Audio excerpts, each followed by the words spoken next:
ሚንበር ለምን ተባለ? ሚንበር ጁምዓ ስንሰግድ እኔ ትዝ ይለኛል በዚህ መስጊድ ነው ያለታችን እና ሚንበሩ ሻተር ይዘጋበትና ጁምዓ ሻተር ተከፍቶ ሚንበሩ ይወጣ ነበር። በጣም ብርቅ ነገር ነው። ማዕናቱ እዛ ላይ የሚቆም ሰው ያው ሁሌም እንደምንለው በአዘቦት ዒልም ሚንበር ላይ አይቆም፣ በክት ነው፣ ሰገነት ነው። በዒልም ከፍ ያለ ሰው ነው እዛ ከፍ ካለ ላይ የሚቀመጠው። ስቴዲየም ተሰብስበን ዒድ ሰላት ስንሰግድ ኹጥባ የሚባል ስርዓት አለ አይደል? ጁምዓም በተመሳሳይ ኹጥባ አለና ሄዶ ሚንበሩ ላይ የሚሰየመው ሰው አንደኛ የሐሳብ ከፍታ ያለው እንዲሆን ስለሚፈለግ ሁለንተና ከፍታ አይደለ? ሚንበር አለ ራሱ ከፍታው ነው። ሰገነቱ አለ። ሰገነቱ ላይ በአዘቦት ዒልም አይወጣም፣ የሚደመጥ መልእክት የሚወረወርበት ነው። ቀለበት ዞር ማድረግ አይቻልም አይደለ?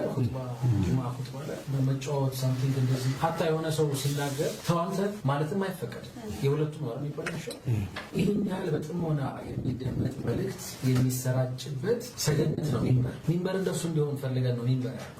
ሚንበር የሆነ እንደዚህ ስመጣ ምናምን ወጥቶ የተነሳ በእድል የመጣ አይደለም። ሚንበር ከፍታ ነው። የምንሰራው ለሁለንተናዊ ከፍታ ሁለንተናዊ ማለት የእስልምና ከሳይንስ እስላም ወይም የእስልምና ልዩ ባህሪያት ውስጥ አንዱ ምኑ ነው? አልሻዩ ሁለንተናዊነቱ ነው። ሹሙሊ መሆኑ ነው። ህይወት በእስልምና ይሄ ዛሬ የምንኖረው ብቻ አለ። የኢባዳ አሁን ኮንሰፕታችን በቃ ኢባዳ ማለት ሰላት ምናምን ብቻ ከሆነ 24 ሰዓት ውስጥ ስንት ደቂቃ ነው የሚሰግደው? በጣም ኹሹ ካለ እንደሸው ሲል ስንት ይፈጅብ ይችላል? ሰብርላላዚ አሁን ኹሹዬን ነው ወይስ ሰላቴን ነው እኔን የምትፈታተን?